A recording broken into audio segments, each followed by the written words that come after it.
So during the shadow period, I just explain what I'm doing and why. If it's a skill that I know, I'll kind of ask them throughout the day, you know, have you done this? Are you familiar with this? Do you feel comfortable maybe doing this skill in front of me? And so they're not necessarily directing the care of the patient, but they're participating in it. And if they do something that may require a little bit of coaching through that skill, then I assist them in it. I like to ask them hypotheticals in those situations while we're doing skills, and I do it in front of the patient because I feel it's also educational for the patient. But let's say we're taking out a central line.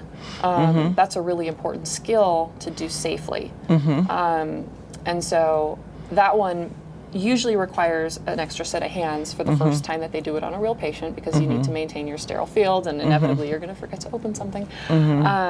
But while they're removing it, I'm asking them, okay, so why are we having the patient hold their breath while we remove the line? Why are they flat while we're removing the line? If the patient started to feel chest pain, shortness of breath, what would you do? If you suspect an air embolism, what position would you put this patient into?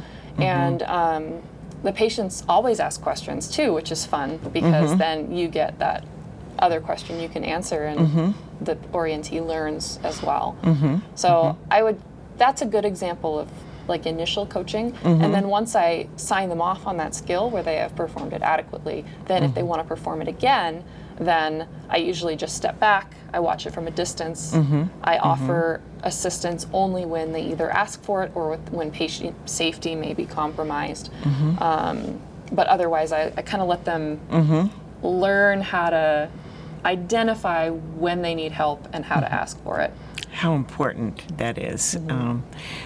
They're constantly going through this process where they're trying to feel what they know and what they don't know.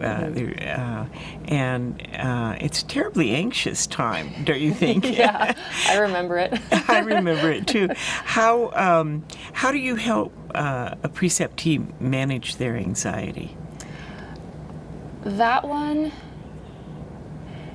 you have to walk a really fine balance between false reassurance and true reassurance. Talk about that. So if an orientee is anxious, so an example would be me. I was horribly anxious in nursing school, and during my orientation, I was incredibly conscientious. And looking back on it, I know I performed well, but I was still very unsure of myself to the point where I'd be really hypercritical and go, oh, I could have done that better. I always compared myself to the more experienced nurses who just looked like superheroes to me, the way that they handled their day. And one of my preceptors said, this is not something that you're in your first year. It's going to take you at least a year to get close to looking like that, and that's okay. And so when I'm with my orientees, I told them the same thing.